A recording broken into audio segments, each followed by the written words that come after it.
Hello, I'm Chrystal Hodgson. In this presentation, I will include extended responses to 3 scenarios relating to literacy and numeracy in the classroom. Scenario 1. The school principal approaches you and asks if you could put together a 5-minute talk explaining what is meant by general capability. She explains that you should provide at least 2 examples outlining what the capabilities look like in the classroom. In this situation, I would begin with the recent historical context of general capabilities, particularly mentioning the Melbourne Declaration in 2008 that outlines the importance of developing capabilities in young Australians that will help them become successful learners, confident and creative individuals, and active and informed citizens. I would express that the skills needed in the 21st century are vastly different to the skills that were needed previously, and that the education system must adapt to this. I would perhaps refer to Sir Ken Robinson's presentation on changing education paradigms, as he touches heavily on the changing needs of the 21st century in relation to education. With this context established, I would refer to the Australian curriculum to define general capabilities, explaining that a general capability is a foundational skill that will benefit students regardless of the changing economic landscape and job market. These capabilities aim to improve Australia's poor educational performance in relation to similar nations, reduce the achievement gap between students of high and low socioeconomic status, and make Australia a more economically competitive nation. I would then introduce the 7 capabilities outlined within the Australian curriculum, including literacy, numeracy, information and communication technology capability, critical and creative thinking skills, personal and social capability, ethical understanding, and intercultural understanding. I would go through each capability and provide a brief 1 to 2 sentence explanation of the capability, explaining the importance that these skills have for our students' development into successful citizens. I would emphasize that these capabilities can and should be integrated into every classroom and every discipline. Developing these capabilities should be a whole school approach. That the literacy skills learned in English should be supported and further developed in the science classroom, and the numeracy skills that students learn in STEM subjects can be contextualized and applied in English and humanities subjects. I would explain that this is a smaller scale version of an integrated curriculum, where the curriculum is still organized through specific subjects, but overarching skills are integrated into every discipline to create a connected learning environment. This would lead me into my examples, where I would contextualize the use of these capabilities in the classroom. As my methods are English and media studies, I would draw upon my experience to demonstrate the application of the capabilities. My first example would relate to the integration of numeracy into the English classroom. I would include this example because numeracy can seem like a particularly challenging skill to integrate into a discipline that is mostly concerned with developing literacy skills. I would outline that some of the core skills associated with numeracy are using measurement, estimating and calculating with whole numbers, recognizing and using patterns and relationships, using fractions, decimals and percentages, using spatial reasoning, and interpreting statistical information. Building any of these skills contributes to a student's overall numeracy capability. Interpreting statistical information and recognizing and using patterns are particularly easy to integrate into the English curriculum. Statistics are a core element of persuasive writing. Students will learn how statistics can persuade a reader by lending credibility to an argument. Teachers can integrate the interpretation of statistical information into persuasive writing activities, perhaps by having a student collect information, converting it into a statistic, and then applying said statistic to a written piece designed to persuade a reader. For my second example, I would outline how I would integrate literacy skills into the media classroom. I would also outline the core skills associated with literacy, including grammar knowledge, word knowledge, visual knowledge, and text knowledge. Media studies is an art subject that is concerned with fostering students' creative sensibilities through the production of media texts. It is also concerned with developing students' media analysis skills. Students learn the practical and symbolic elements of media text and the industrial, social, and cultural context that contribute to the meaning of texts. Literacy skills can be integrated into media through the written analysis of texts. Students will apply their textual analysis skills that they develop in English to a visual media text, often a film. This contributes to a student's knowledge by exposing them to techniques of reading and interpreting meaning from visual texts, while the written response can further their word and grammar knowledge. Scenario 2. Jennifer is a student in your Year 9 class. Last term, it was discovered that Jennifer is achieving 3 years behind the expected level of literacy for her year level. You are about to start planning for term 2 with this new information at hand. This situation would have a considerable impact on my planning process. To have one student so significantly behind in literacy skills in either an English or media studies classroom would be a key factor in planning the content delivery and activities for the term.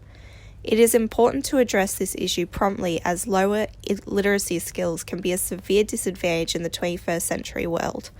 This would be a particularly important factor in an English term, as it is a core subject for developing literacy skills in students. To address this, I would need to first consult with the year level coordinator and any other teachers that have Jennifer in their classes. This would allow me to gather any relevant information that may be contributing to Jennifer's delayed literacy progress, and we could develop strategies that would support and develop Jennifer's literacy abilities. Consultation with the parents would also be beneficial in this situation. Determining the root cause for the difficulty with literacy would aid in creating an effective plan for supporting Jennifer's development. Some of the contributing factors could include social and institutional failure to support literacy development, or unaddressed learning difficulties such as dyslexia, attention deficit disorder, or auditory processing disorder. External support methods may be necessary for accelerating Jennifer's literacy development to catch her up to her peers. Some schools offer EAL as an additional component to mainstream English, enrolling struggling students in extra classes that teach them the basic literacy skills needed to achieve in a mainstream English classroom. Another avenue would be an English tutor who can provide Jennifer with the additional support that she needs. Jennifer's lower literacy skills would factor into the differentiation of my content. This would involve creating content that aids in developing Jennifer's literacy development in addition to the content for the rest of the class. Developing activities that would allow me to closely monitor Jennifer's progress, and creating assessments that can be used to assess the class and can be revised to assess Jennifer. I would use these rules as the basis for planning and differentiating my lessons to support Jennifer. Teachers must be prepared to differentiate instruction through content, process, and assessment to engage, motivate, and support all students of varying levels. I would adjust the content or activities in class to include Jennifer and support her ongoing literacy development, or create additional material for her to help catch her up. Scenario 3. It is your first parent-teacher interview. The parent you are speaking to works as a mathematician.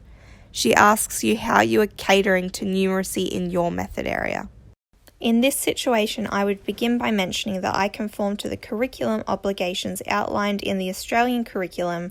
As an Australian teacher, I develop my classes to cater to all 7 of the general capabilities, including numeracy. My approach to answering this question would include outlining the aspects of numeracy I focus on including in my lessons, and how some of the activities I run practically develop my students' numeracy skills. My answer would differ depending on whether I was her child's English or media studies teacher. If I were to approach this as an English teacher, I would mention that although literacy and numeracy are often portrayed in opposition to one another, both are centered around the ability to comprehend and interpret the world around us. In the English class, my students are exposed to a range of different language modes, including persuasive arguments, informational writing, and narrative fiction, to develop their comprehension of a multitude of texts. Many of the modes that students are exposed to utilize statistical information, figures, tables, charts, and graphs. It is key that I teach them the skills to interpret not only the written words in these texts, but also the numerical elements as well. Cole and Copeland identify the connection between poetry and numeracy. An activity I include in class involves students identifying the syllabic rhythm of a poem through the counting of syllables in each line and the identification of the pattern of stressed and unstressed syllables. This builds the students' ability to recognize and understand patterns in the poem and the effect that this has on the rhythm.